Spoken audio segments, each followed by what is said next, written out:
Good evening, everyone. Welcome to the Brimwood Farm live stream. I hope everybody is doing really well, and wherever in the world you are, you grab a cup of coffee, cup of tea, cup of hot cocoa, and sit down maybe for the next hour and just join our chat. If you're watching this on the replay and you're frustrated because you missed the chat, then please just hit the bell next to the subscribe button and you'll get notified every time I go live. It's normally 10 p.m. on a Saturday evening, and we normally do a little bit of a recap of the week that was and then get on with the chat. I'll say before we get started, we have the wonderful Liz Zorab, who is the moderator, and the chat does move quite quickly sometimes. So if you have a specific question, please write in capitals. It just makes it easier for me and for Liz to find, so I can make sure I answer your question. Now, in terms of recapping on the week that was, there isn't a lot to say. I have to just make a huge apology for the lack of videos over the past week. As you all know, I've started the new job at the farm park, and it was supposed to just be 2 days a week, and then I'd be freelancing the rest of the time and obviously building up the farm business and carrying on as usual. However, it has taken over my life.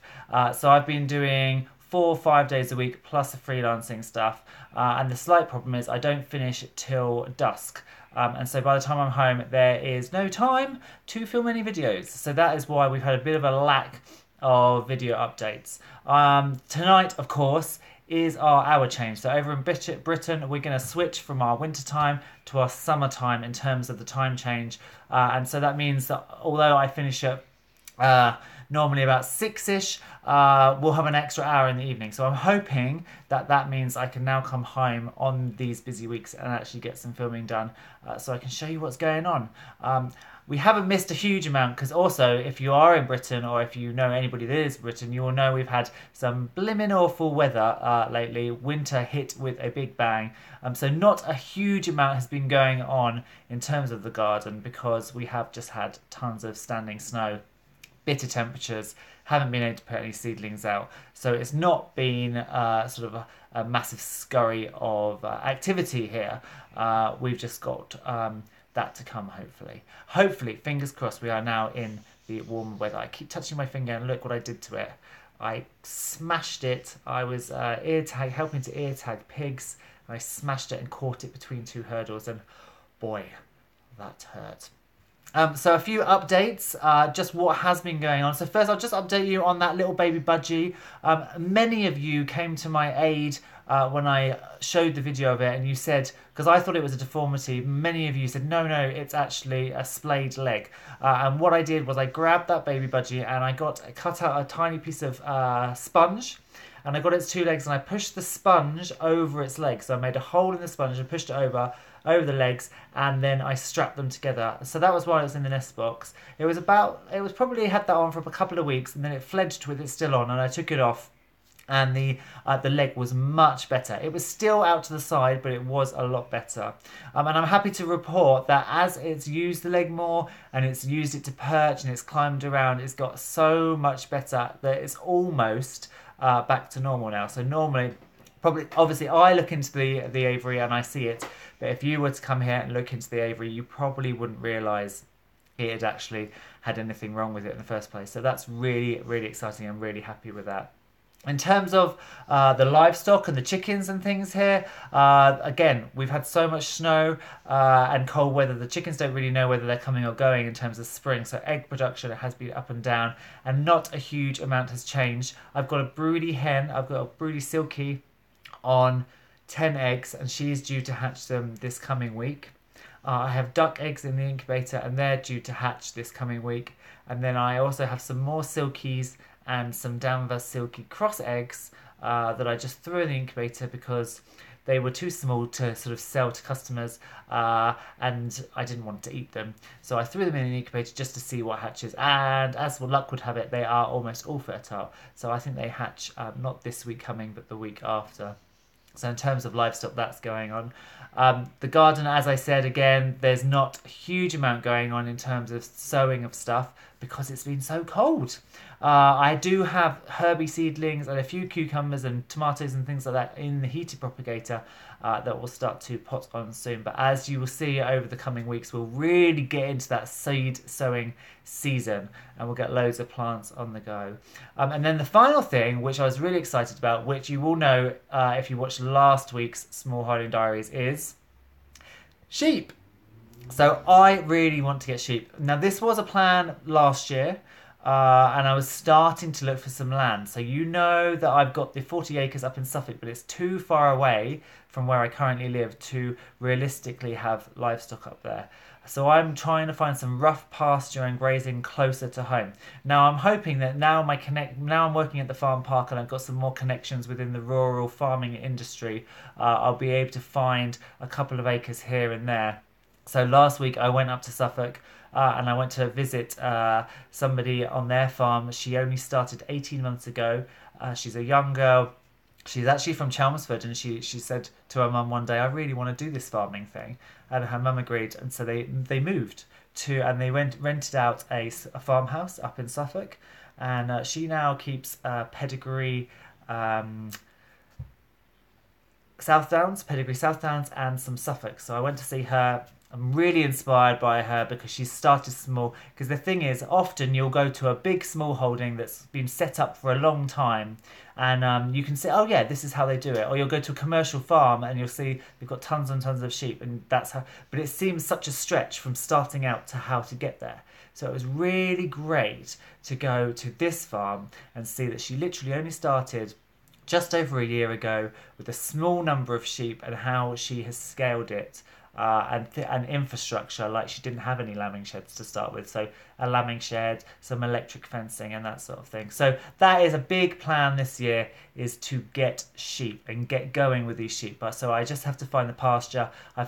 She said she will sell me some lambs, so fingers crossed for that, and then I'll be able to do it all on YouTube, and it'll be very, very exciting. And then the other thing is that tomorrow I am going up to Mildenhall in Suffolk to the spring sort of game bird, exotic poultry, and waterfowl show and sale auction to buy some pheasants for work, possibly some turkeys for work, and also a pheasant for myself. So I'm going to be rehoming one of the Reeves pheasants from the farm, and so I'm going to go buy a hen tomorrow. So that's the going to be new livestock here on the farm too. On Brimwood Farm, on my tiny little garden farm. So I think that's kind of caught you up to date with what's been going on. I've just been super tired. It's very different working for yourself and then going into work for a farm park, and I've been shattered. You know, I'm one to stay up till midnight, but I've been falling asleep in front of the TV like an old fart most days, getting up at 6:30 in the morning is something I've never really done, but now I have to do it. So it's good because I'm having these really, really productive days, but I am falling asleep. So if I start to snooze, then all shout at me in the comments and I'll try and wake up. So let me see who is with us tonight. Seeing Nola is here, agroforestry, so trees and woods is here. Ross is here. Samad is here. Hello Samad, welcome to the chat. Alana is here, you can't eat the grass. Kat, Mrs. Hurried Mum is here, she's one of my patrons, so welcome to our chat today. Gardening Out with AJ is here. Calendula. We've got loads of people here. It's really, really good to see everybody. I'm going to scroll down. Again, as I say, if you have any questions, please write them in capitals so I don't miss those questions, because it's so easy when we've got lots of people chatting to not see stuff. So Fringe is saying the show sounds good. I wish I was there visiting my brother. I could have gone. Yeah, I didn't even know about it. I went onto Facebook. I love Facebook as a tool for finding things. So I went onto Facebook. I searched for sort of pheasant groups to find some groups of people that I might be able to get these pheasants from. And then just one of the chaps told me about this show. So it's about an hour and 20-minute drive away from here, which is really not a lot. And I looked at the catalogue yesterday, and they just have some amazing stuff. They've got a whole section of pheasants from... Sorry, I've got a frog on my throat. From golden pheasants and sort of the easy domesticated ornamental pheasants all the way up to tragopans. and monals and things like that. They've got tons of waterfowl, geese, ducks, black swans even, loads of peahens. I'm going to get, well, I can't get carried away, but it's going to be great. I can't wait to go and see all these beautiful animals, beautiful birds they have. They also have a small cage and aviary bird section, so I'm going to have a look there. And I may end up coming home with far more than I initially thought, but we'll see. It's nice because I'm going for work, so some of the money I'm spending isn't for myself, it's for work, so that's quite nice. Lewis is here. Hi Lewis, thank you for stopping in tonight. And Back to Basics Homemaker is here. Oh, I'm so glad you made it, because you said that you wanted to make it. Lewis said, will you be re-landscaping your garden this summer? I will be changing some of the planting around. I won't be doing any massive landscaping because I don't intend to be here much longer. We are probably looking at only being here another 18 months, so there's no point us doing mega changes. I do want to shuffle around the planting, because now I've been here for a few years, I know the aspects. I know that actually my garden is mostly shady. It gets, in the height of summer, we get quite a lot of sun, but you know, in the spring and the autumn, we get a lot of shade. So I really need to jig around plants so that I've got the right plants in the right place, because I've got a lot of sun-loving plants down in shady borders. And though they're growing and they do okay, they don't thrive to their best ability. So we'll be doing some sort of jigging around with the plants. The major landscaping we'll be doing will be up at the farm, because we've got tons of projects to do. We're planting the nuttery, we're planting the woodland with all those beautiful trees that that I was gifted from one of you lovely YouTube subscribers. Gifted me those trees, so we'll be putting those in. We've got the nuttery, as I said, the buddleia groves are going in. We've got the wildflower meadow, obviously is an ongoing project, but we're also going to be planting next to the nuttery a ornamental flower meadow. So it won't be wildflowers, it will be cultivated flowers that can deal with being chopped right back when you sow the grass down. So achilles, pheasant grass, some alpine asters and things like that you can really hack right down to the ground when you need to mow, but then you can leave it for the rest of the year to come up. So we've got that to do. We've got the pond restoration to do, and then where we normally camp is obviously on the edge of the quarry, and we want to start going into that quarry and doing work down there. We want to put an artificial pond in there, which will be in the future where we keep all our waterfowl. And we want to sort of terrace the edges and put terrace steps all the way down and make it kind of a managed woodland jungle type thing. So again, there'll be tons of landscaping to do there. So I've already started to put in a few favours and get some people to come up and help us, because it's going to be a massive task. So yes, so we will be doing tons of landscaping, but not so much here, more up at the farm. Alana has given me a happy face for tragopans. I love them, and as soon as I mentioned there were going to be some at the show, Sard obviously got love hearts into his eyes and wanted to buy them, but we have no space, so we'll have to wait for the tragopans. Fringe Dweller says, can you film at the show? I don't think we can. It's actually an auction, not a show. We can take maybe some sneaky photos, and I'm going to be taking a few sneaky photos to send to my manager, just to make sure I'm allowed to bid on them, to bid on these certain lots that we want to get.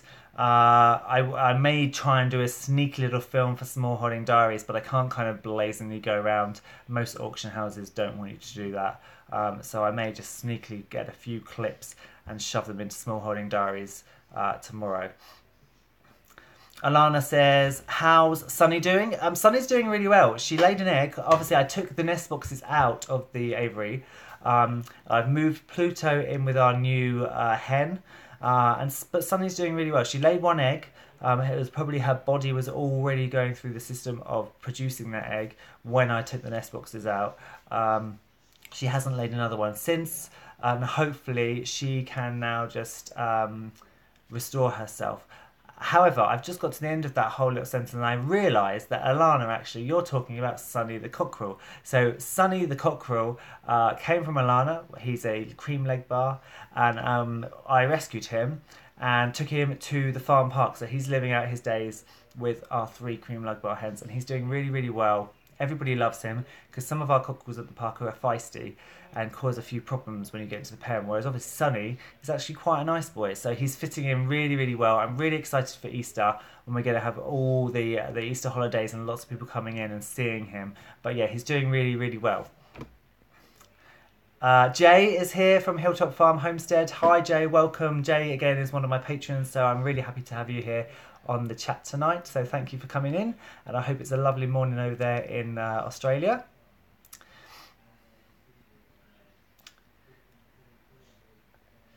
Liz says, yay, 28 people watching. How about hitting the thumbs up? Thank you. And we actually have 29. So we're hitting big figures today. So thank you for stopping in. And I'm sorry I wasn't around last week. Again, I don't even know what happened last week. I must have had a mega busy day again. And I just...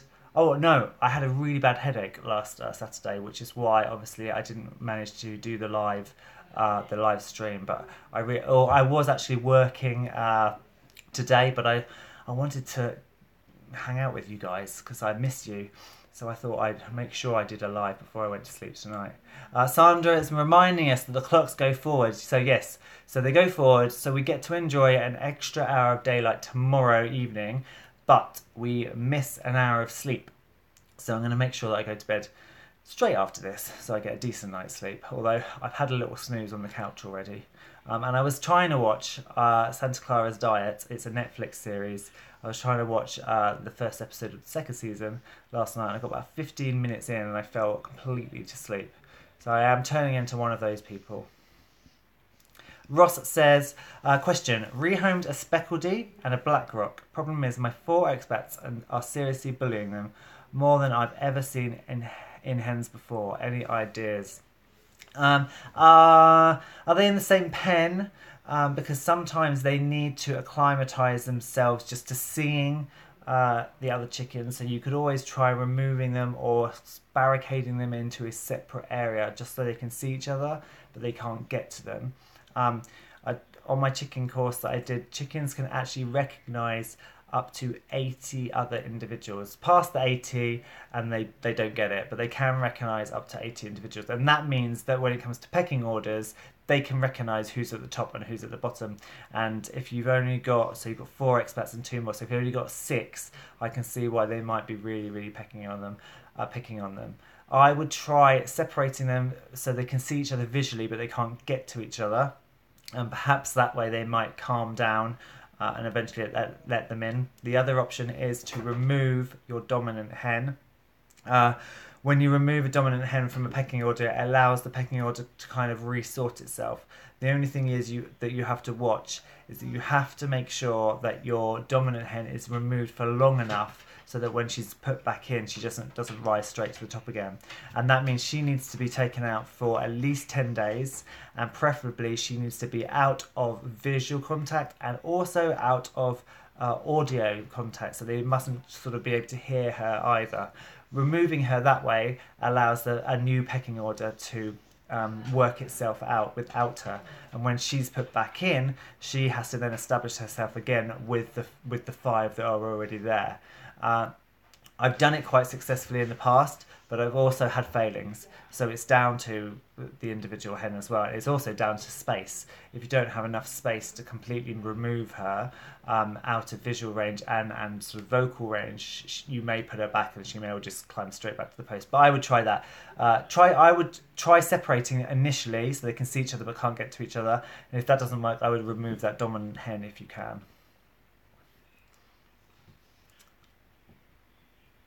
Fringe Jordan says, have you any advice for the care of cactus and succulents? I bought one of each and don't want to kill them. My main advice would be just don't water them. Treat them really, really mean. Don't water them.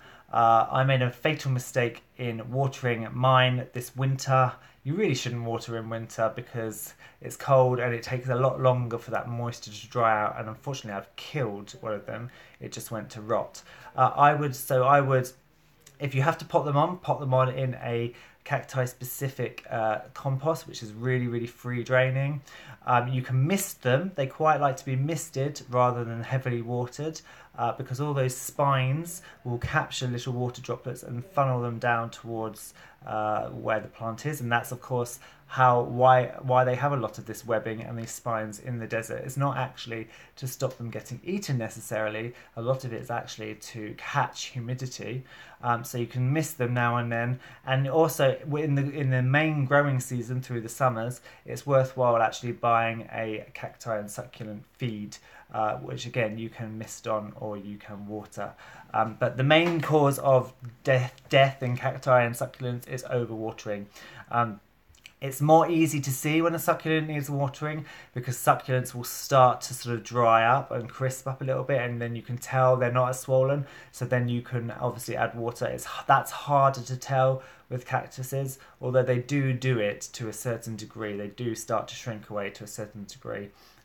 If the soil is bone dry and kind of pulled in from the edges of the pot, obviously it's really dried out then, so you can add some water. So there would be my main 3 tips. Don't water at all in the winter.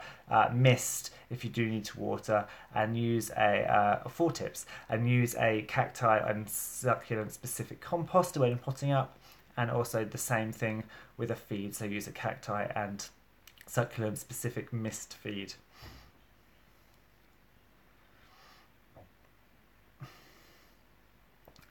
Ross is forgiving me. You're forgiving my wine last week was rubbish. Oh no, that's not good.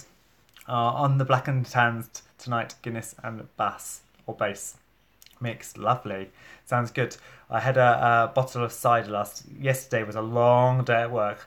And a lot of things went wrong, so I bought a bottle of cider afterwards. Only a little bottle. And it got me quite merry, I must say. I'm not very good with alcohol anymore. Alana says Santa Clara diet is amazeballs, love it. Yeah, the first season was hilarious, so I'm trying to watch the second season, but I keep falling asleep, which isn't very good.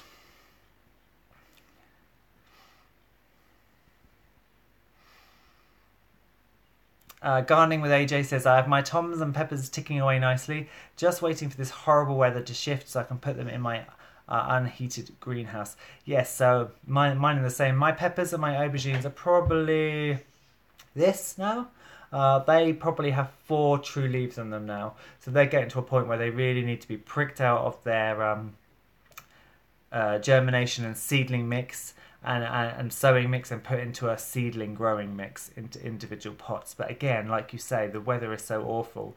And the thing is, although they've germinated in a heated propagator, they really need to be kept in a heated propagator when they're tiny seedlings, and I haven't got anywhere for that. My tomatoes I did actually sow, as you all have seen in last week's Smallholding Diaries. I did sow them last week. They're just starting to grow now, so I've got a few going, but I do need to go and get some more varieties, because I've only got the 2, the beefsteak and the Alicante. I'd like to get maybe a black one, the indigo, I think it's called indigo. I'd like to get that one, and maybe a couple of small yellow varieties of tomato as well.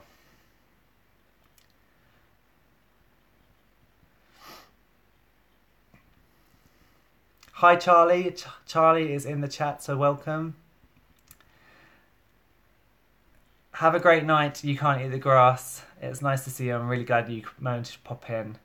Ross says, question, have you heard about the Beast from the East 3 next weekend? Apparently more snow, -4, possibly -6, 8 a white Easter. I have heard about it, although I checked on my phone. So about 4 days ago I checked on my phone and it said Easter was going to be cold and snowy, and then I've been checking every single day for the past 4 days, and it's been increasing in temperature. So I don't know whether my phone is wrong or the weather is wrong, but my phone weather reports are normally spot on, and they're now saying that it's going to get as low as, you know, frostworthy, to 1-2 degrees, but it's not going to be mega cold. So who knows what's actually going to happen.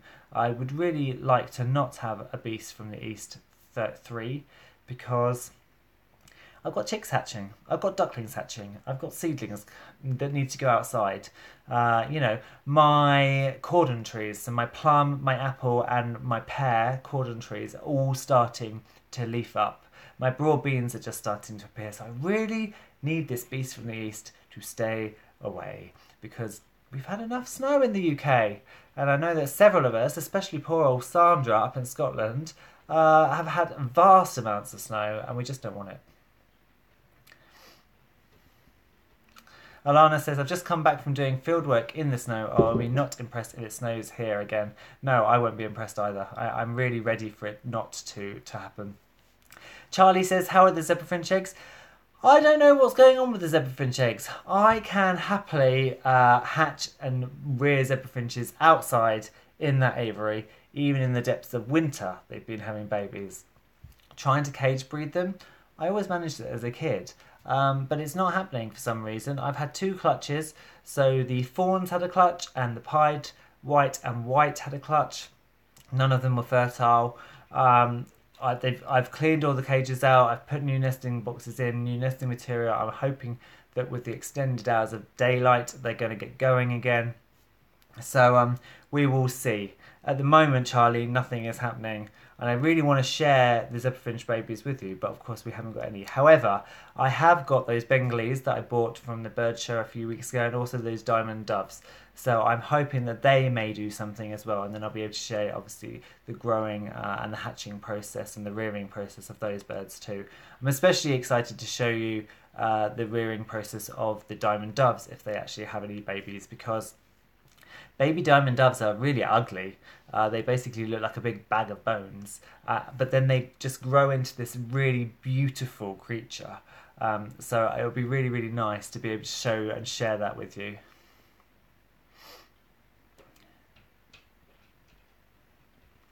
Nola says, question, Stalizan F only available 50 kilometres plus from Sydney. What should I ask for from a local produce store? I'm not sure what is more important element in it for fly control. Does anybody else know that question to Nola's question? So she's looking for a Stalizan F similar product. I use Stalizan F here. It's my go-to. So I use the Virkon S and the Stalizan F. So if anybody else has any ideas of what you could use for fly control, please let Nola know. I also, as well as using Stalizan F. So Stalizan F is really good. It's a hygiene powder, has a nice smell, but it also, you sprinkle it over the floor and the perches, and it kills off oosts, it kills off fly eggs, fly larvae, mite eggs, parasitic worm eggs, and that sort of thing. I also used the red fly traps last year. I had 2 of them.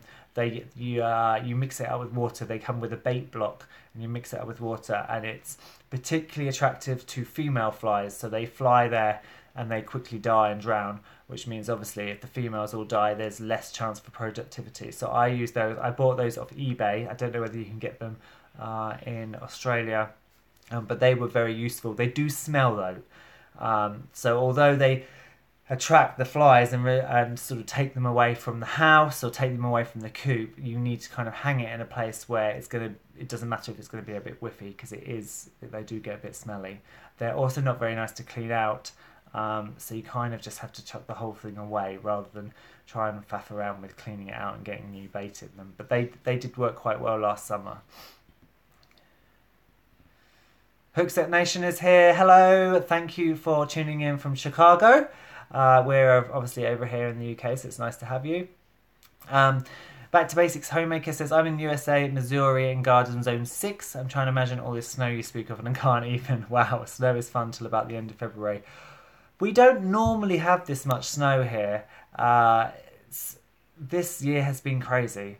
It's not unheard of to have a load of snow in March, but normally when we have that, we haven't had snow from November. We've had bits of snow from November through to now.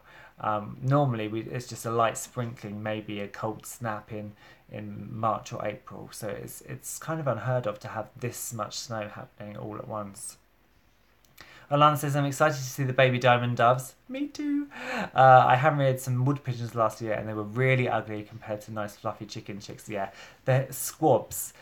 Baby pigeons are called squabs, and they really are ugly. They're kind of like a sort of thing you'd expect to see in a horror movie, with sort of fantasy creatures, because they literally do look like a little bag of, sort of a grey bag of bones.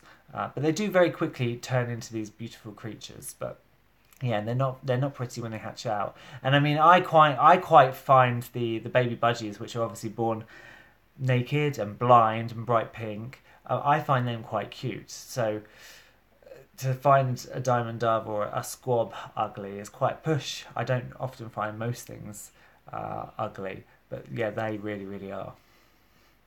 Speaking of the opposite of ugly though, we got new calves in at work today.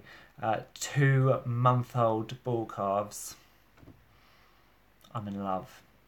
They are the sweetest, most beautiful little things I've ever seen in my entire life. It's a shame they're bull calves, but yeah, they are adorable. Alana says, Stylus and F dyes my white hen pink. Mine don't tend to scratch around in it that much, but yeah, it's really, really sticky to them. Vercon S as well. Fringe Dweller says, Jeff, have you caught any mice lately? Yes!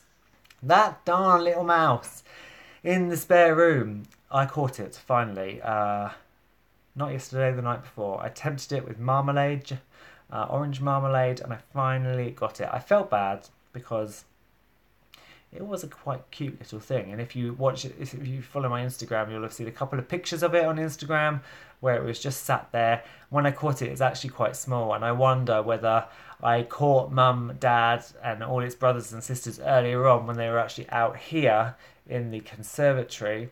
And it was this little lone baby just trying to get by and sort of had found its paradise in the spare room where obviously all the birds are, and it sort of found the bags of seed and it was living out its nice little solitary life, and then I finally caught it. But yes, I have. So that one sadly is gone, and I haven't had any more scuttling around in the house, so that's good as well.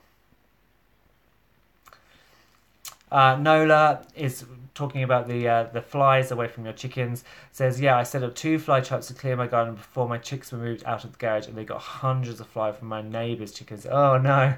So they attracted all your neighbour's chickens across into your garden. I know. It's the thing with those fly traps is it's pretty gross because you walk down to your coop and you notice there are flies. When you start collecting all those flies and when you start catching all those flies in the fly traps and you start to realise just how many there are, it's pretty gross. There are a lot. You know, you see it, but you hear them buzzing sometimes and you see them in the air, but those fly traps, blimey, they attract a lot of those things. Carl Mayer. Kyle, welcome to the chat. Kyle says, I'm sure this is in relation to squabs. They look like Skeksis. They do. They really do look like Skeksis from that 1980s film, which I've just forgotten. Kyle, what is that film? It's a great puppet film with Skeksis in. It's fantastic, but I've just forgotten the name. Alana says, ooh, what breed calves? So I think they are Holstein Friesian mix. So they are obviously a product of the dairy industry. They are bull calves that have been removed from mum so that mum can continue producing milk for us, which is the downside of the dairy industry. You know, we drink all this milk, and to make that milk, these cows have to be pregnant and these calves have to go somewhere. But on the flip, I'm really glad that we've got them because it means that we can grow them on and give them a really nice life, help to educate the public on these things like this. Whenever I do my talks at work, I try and be a bit more farmery about it, and I try to put a bit of education in there about why we've got them and where they've come from, rather than just, oh, look at these 2 beautiful, adorable calves. I try and sort of explain where they come from.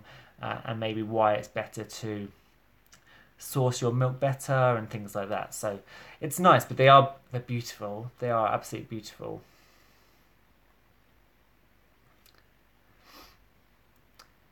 Yes, back to basics, homemaker. Yeah, you caught the mouse. I did.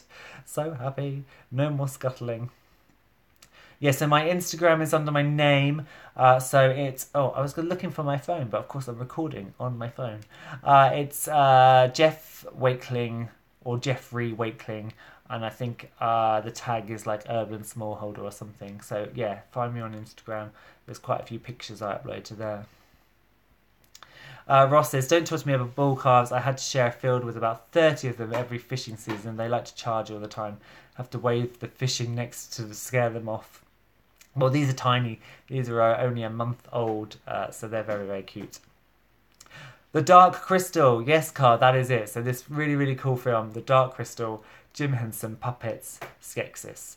I still do, watch a fantastic show from Sci-Fi called Face Off, where they do fantasy and horror makeups. It's a reality competition like Bake Off, but instead of baking cakes, they make costuming and makeups and faces and all sorts of things. And that's where the first I didn't come across Dark Crystal when I was a kid. First came across Dark Crystal on this show and went off and watched it, and it's brilliant. I keep catching my finger and in the camera and thinking I've got painted nails, but no. Look how swollen that finger is still. That really hurt. It still throbs. I think I'm gonna lose that nail. And it's that thing where you hurt yourself, huge amount of work. You're dealing with animals at the time, so we're hurdling pigs in, and all you actually want to do is just abandon that job, go to the edge, climb over the wall, and sit down on the bank with your head between your legs because it hurts so darn much. And instead, everybody's going, Jeff, are you all right? Is your finger all right? And you're like, yeah, I'm fine. I'll be all right. And actually, you're thinking, oh my God, I'm going to faint. It hurts so much, I might cry. And it did hurt a lot, and I did want to cry, and I did want to faint. But luckily, we're past that now. It wouldn't have been a good look at work. So Lewis has asked questions. Will you get rabbits for pets or meat? For meat. And pets, actually. I'm a bit soft. So I'm always one that I know that its ultimate goal is to be meat, but I know that the first ones I get, so say I get 2 does, those does will be my pets. So those does will have offspring, and the offspring will go for meat, and the does will live out their lives. And even when the does become unreproductive, I will keep them as pets, because that's the way I am. And it'll be the same with sheep as well. I fully envision when I get my first sheep, my first ever 2 or 3 ewes that will get names, that will bear my entire flock in the future. They will get to live full lives. Many farmers will just, once they reach the end of their productivity and their efficiency at lambing, they'll have to go then, and farmers will put them back into the food market because it's not efficient to keep loads of old animals around that don't do anything.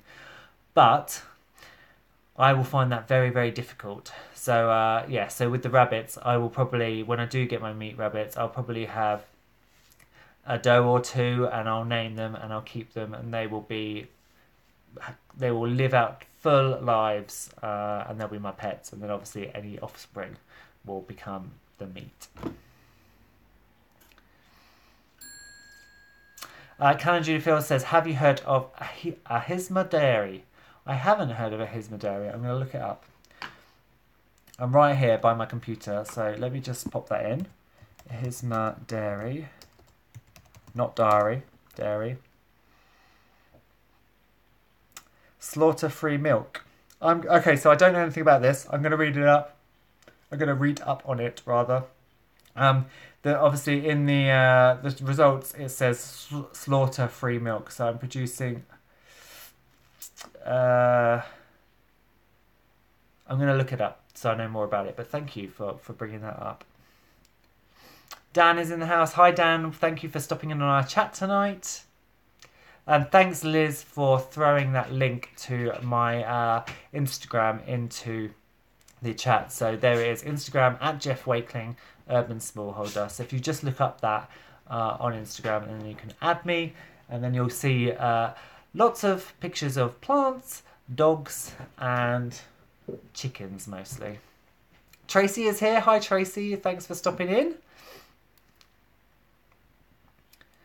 Gardening with AJ says, oops, I left my greenhouses open the other night and slugs destroyed all my seedlings, my Brussels sprouts, parsnips and carriages? Cauliflowers maybe? It was only one night. They are so bad. Once they find a crop, they just go in. That's the problem with slugs and snails. I'm sorry to hear that, AJ. But luckily, because we are still early on in the season, you can get some more in and hopefully try and protect them a little bit more. Snails can be such a nuisance. Nola says, I once slammed my finger in the car door, sitting in car, fainted from shock. I am not surprised. Why is it that our appendages, our fingers and our toes hurt so much when they're hurt, when they're damaged? It's incredible. I've really hurt myself in other parts of my body, but it's nothing like hurting your fingers. And also working outside in this weather, my hands are so bad at the moment. I've got cracked skin. They're really dried out. I need to take more care of them. But boy, that really, really hurt. And yeah, shutting your finger in a car door or slamming it in a car door. Ow. Dan says, we've got a ewe called Carol and we've had her 5 years. Last year she retired at 7 years old and she will live her life out on our farm. Yeah, so very much the same as Dan is my view, that you have a couple of your animals that are your first animals, you name them and you look after them and they get to live full long lives and well into retirement, and then the rest is used for farming. And I actually know quite a few people that do that. In the big commercial farms, I guess they don't do it as much, but even the commercial farms tend to have little hobby flocks of pedigree animals and things like that. And at the end of the day, even if you are a big commercial farm and you're in farming to try and make a bit of money and make a living for yourself, you're still in it for also, I would hope, for the animals, and you get into it for the animals. So I would hope that there's enough love there that some of these animals get to live long, full lives. So Calendula Field says, basically, ahisma means non-violent. So in dairy, it's where the calves stay with the mums and the bulls are used for pulling work. No one dies and you still get milk. Win-win. Yeah, I like that idea. I really like that idea. I mean, on a smaller farm, on a small holding or a homestead, as I intend to do, and I'm going to have my red pole cows, I fully intend that I will AI my red poles, will breed them, and the calves will be left to suckle mum, and we'll just take off the excess. So we'll maybe take one lot of milk a day, and the calves will get the rest. The bulls will be grown up for stock, for studs. So the best bulls will be sold on as pedigree red poles for studs. The heifers will obviously be kept as part of the herd, and then some of, obviously, the bull calves which don't cut it in terms of pedigree, sort of stature and stuff like that, will obviously go into the meat chain. But that will be our personal meat chain and done on a local economic level rather than big commercial level. Jay is saying, here in SA, we have Paris Creek Dairy, which leaves calves with the mothers for a few months and then rears them to adulthood for meat. Much more humane than killing babies. Totally agree. Why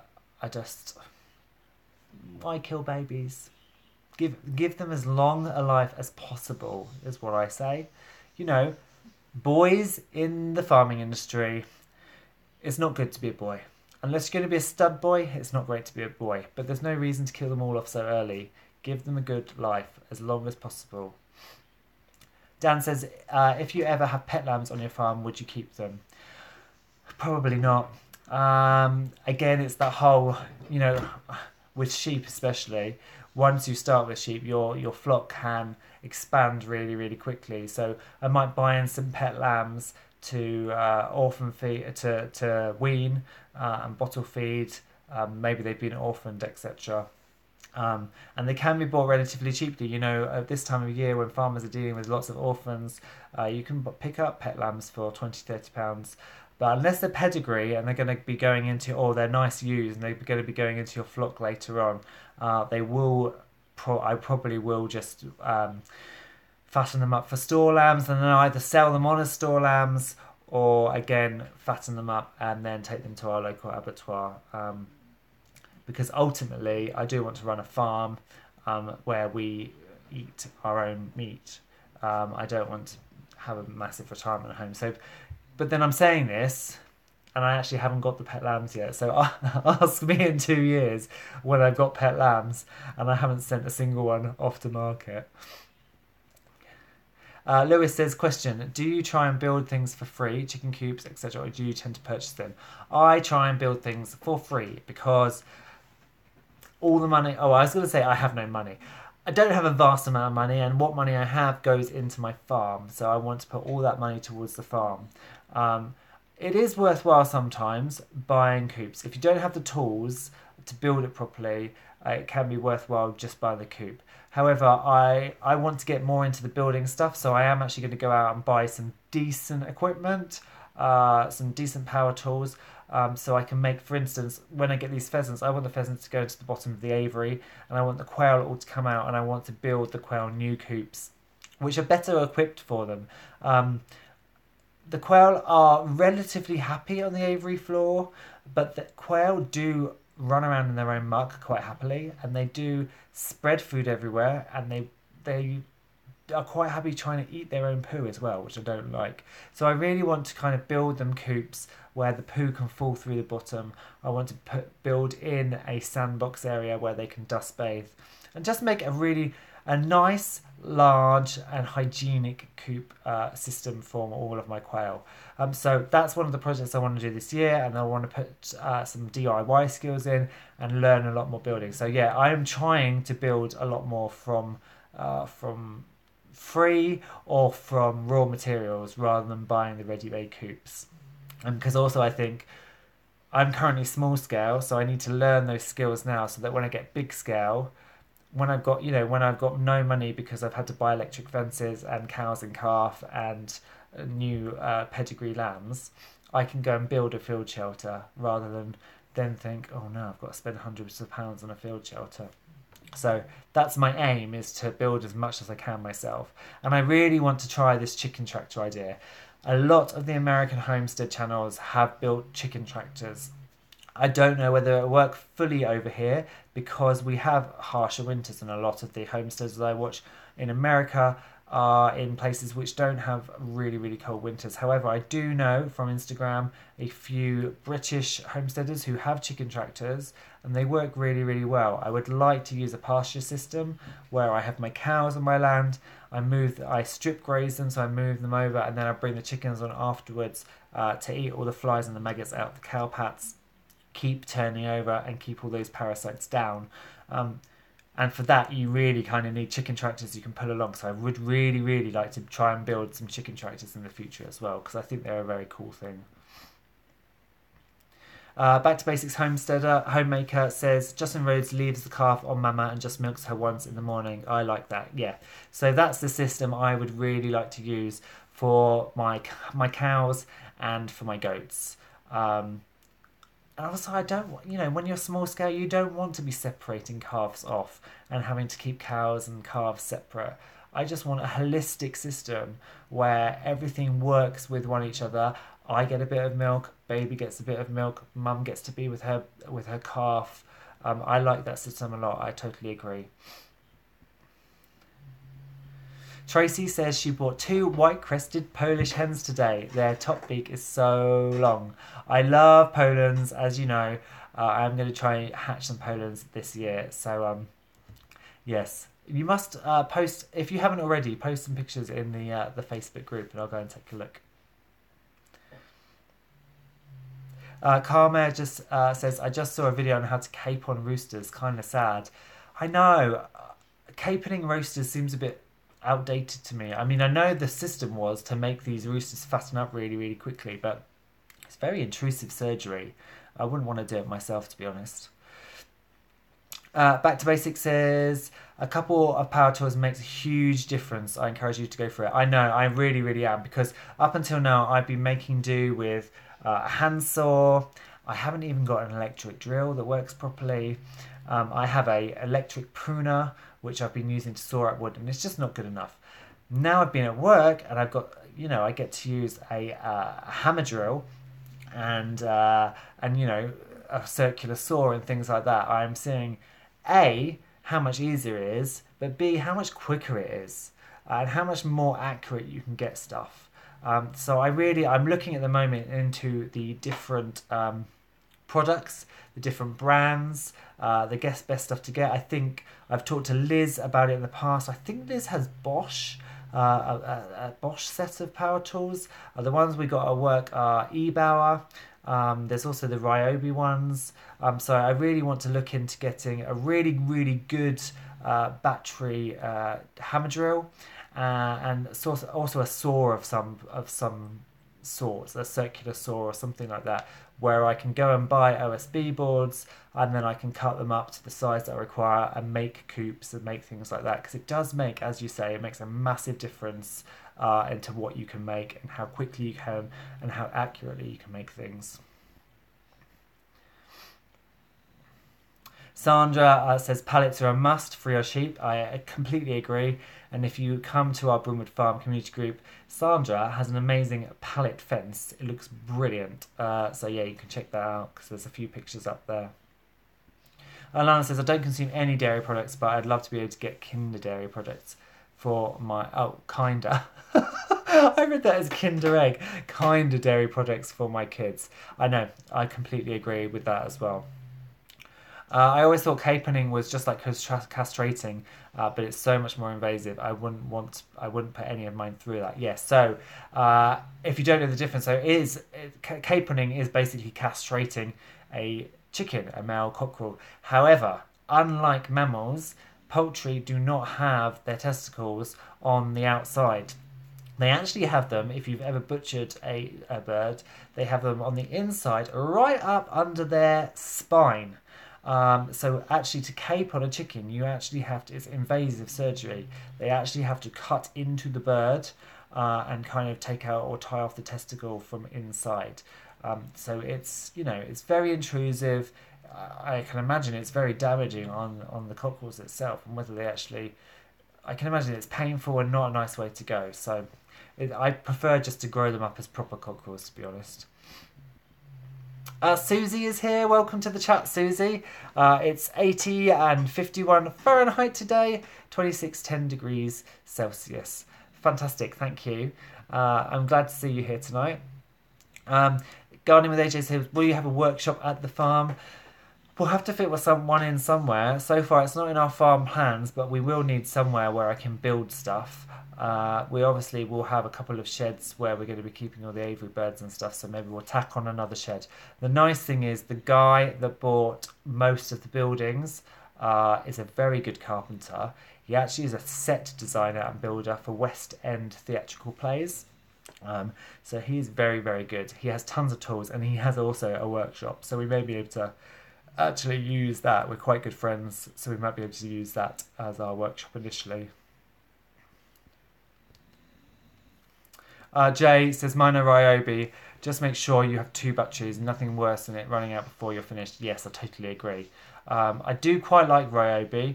And the only thing that I have against Ryobi is I was using some power tools, Ryobi power tools, at my godmother's last year. And I left one in to charge. And when I went back the next day, the battery pack had malfunctioned. And the battery had melted exploded and then melted into the battery charger pack. Obviously, that is not a ongoing that's not an ongoing thing for Ryobi. That's just a fault on that one system. That kind of put me off Ryobi a little bit. But I do want to look into it because I really do need to get some tools. And Ross is saying an impact driver is so much better than a cordless drill. Yeah, I know.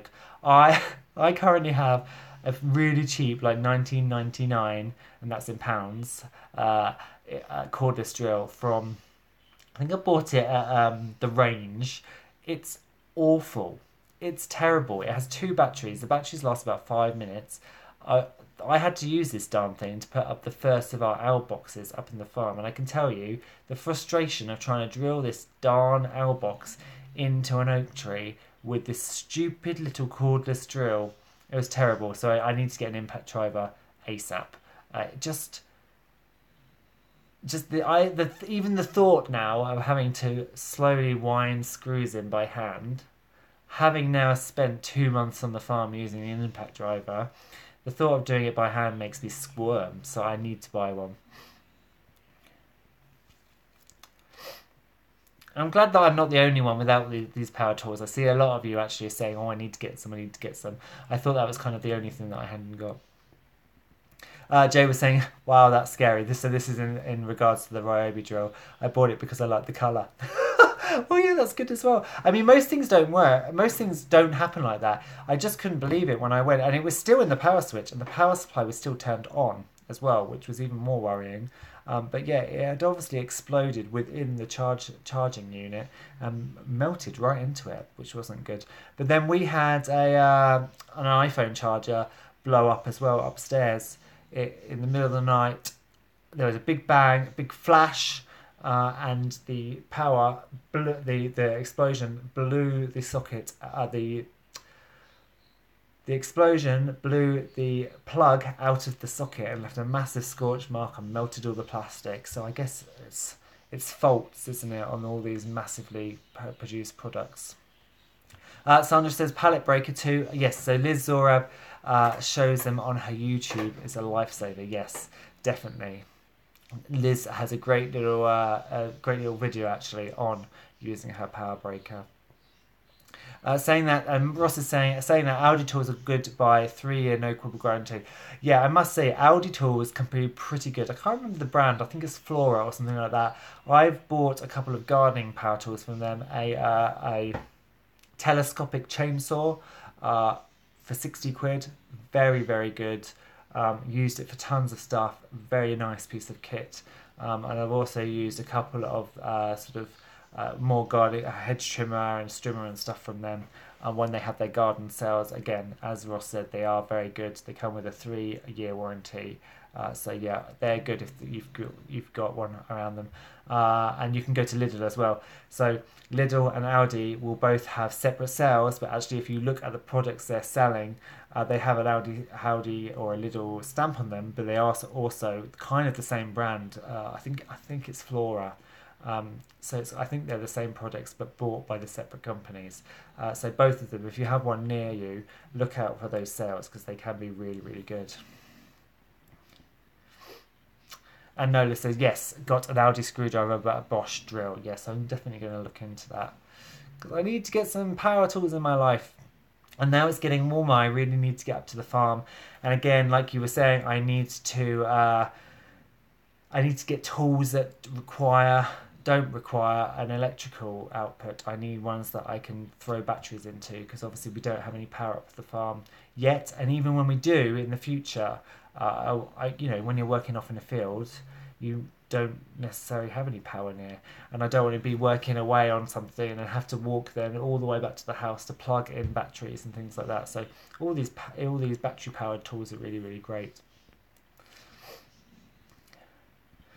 Carl says, unfortunately, a family's husband passed away recently, but I was able to buy many power tools from her and finally stocked up. Oh, I'm sorry to hear about your family's friend that died, but yes, it's nice that those power tools can come to you and now you can use them and carry on using them. Callan Julierfield says, I use Makita tools. They do have a cheaper market range too, and my dad had an equipment hire company, grew up with tools of every kind. So lucky. Yeah, so my chainsaw is a Makita and it's brilliant. I love it. It's a really, really good piece of equipment. So yeah, I like Makita. So actually, yeah, I should look into the hammer drill with Makita as well. Rob is here. Robert from Daybird Overs is here. So hello, welcome to the chat. It's no problem that you're late at all. I recognise that obviously it's much earlier in the day over there for you, so I'm just glad that you could swing by briefly. Ross says, in my younger stupid year, I didn't realise you had to unwind an extension cable to use it. So while doing it at my old house, I plugged the washing machine into a 15-metre extension. Creating an electromagnetic field and almost killed myself. Washing machine stopped. I was reaching behind to find out why. was inches away from touching the melted coiled wire mess. Oh, blimey, Ross. That would have not been good. I'm glad you're okay to tell the tale. Alana says, apologies if this sounds a bit weird, but my dad used to spend loads on tools when he was unstable. Wish I'd inherited them. It doesn't sound weird. It'd be nice. I'd love my dad to spend loads of money on tools. Unfortunately, he doesn't. Tom Jauncey is in the house. Hey, thank you for stopping by on our live stream chat tonight. And Ross says, you live and learn. Just, yes. Oh, well, I've had a few misses here. When we moved into this house, it was my first real time doing it. I'd put up a few shelves. I'd done a little bit of tiling, but I'd never really done anything major. And we gutted this entire house. So I had a few near misses, and I have quite a deep scar on my leg where I got to the end of the day, I was quite tired, and I was using a very, very, very sharp paint stripper, wallpaper scraper, sorry, to try and chip off the thick black glue that had been used to glue down floor tiles. At the same time as using that, I was using a sort of a heater, you know, one of those power heater guns that you put on paper and stuff to make it bubble up so you can push it through. And I managed to basically put the wallpaper stripper straight through the electrical cord, which obviously fused the house, but I carried on going and went straight into my knee.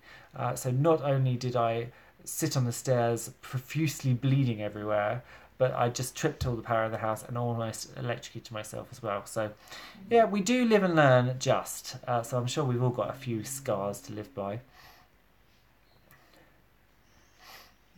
Robert says, I'm stable too, but too poor to buy much. I'm the same. I'm unstable, but I don't have any money to buy anything with. That's probably a good thing, actually. Otherwise, we'd just end up with towers and pallets and sheds full of stuff that we've gone and bought.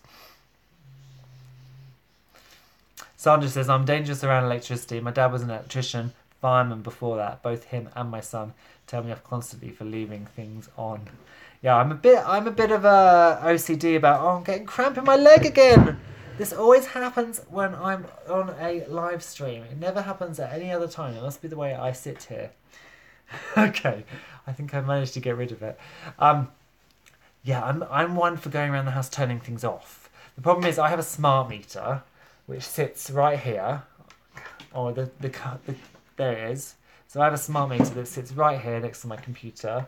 And I watch it religiously, and I turn things off constantly, and I drive Sard absolutely mad because he'll be trying to charge up his laptop or his phone, and then he'll wonder why it's not working, and it's because I've come along in the daytime and turned the plug switch off.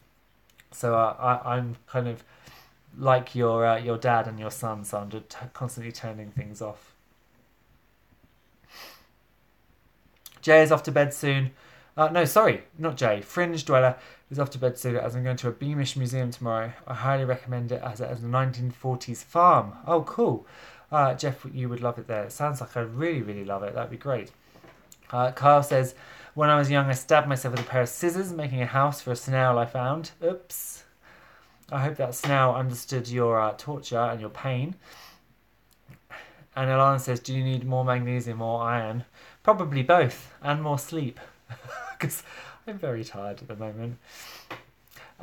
Susie says, did you tell about the budgie's leg? Yes, so the budgie's leg is much improved. I said at the start of the video, it fledged when it still had that sponge on. I took the sponge off and its leg was much better, but it was still a bit wobbly.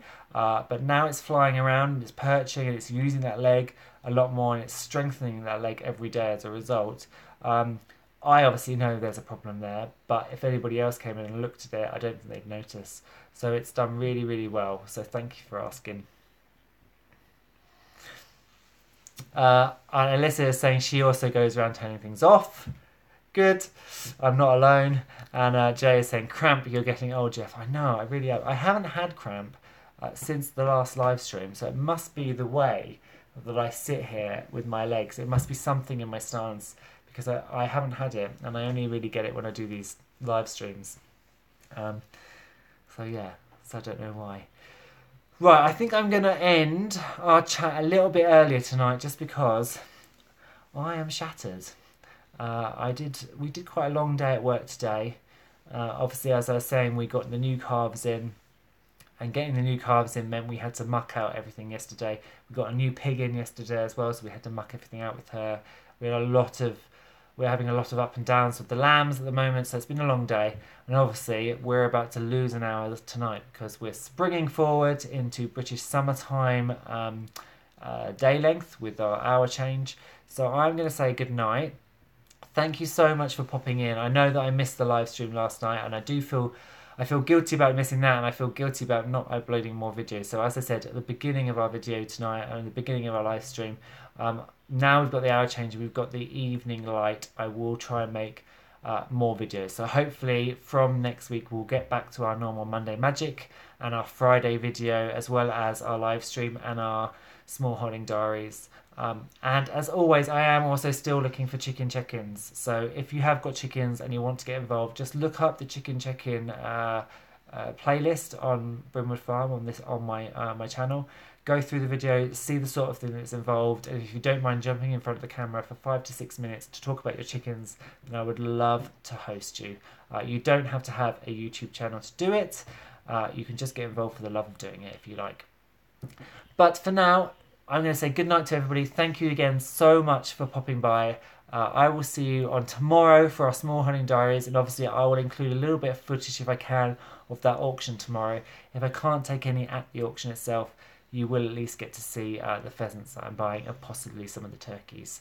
But for now, I will say good night. Thank you again. Good night.